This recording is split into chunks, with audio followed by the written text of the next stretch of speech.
So guys, naka-install na yung ating screen protector, yung tempered glass, and yung silicone gel. Okay, so yung silicone cover. Testingin natin ngayon kung ano ba yung epekto nito sa responsiveness ng kanyang touch screen. Alright, so testingin natin. Okay, so far, smooth pa rin naman yung kanyang touch screen. Okay, tap natin. Yan, gumagana yung bell niya. Alright, tapos yan, menu, okay naman. Yung iba pang part ng menu niya, check natin. Okay, gumagana. Okay, so far, so good guys. Gumagana yung kanyang touch screen. So responsive pa rin yung kanyang touch response.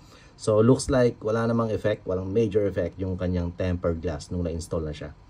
So ayan, walang bubbles, ang ganda. Successful. So at least safe na ngayon yung ating Garmin Edge 1050 sa mga scratch.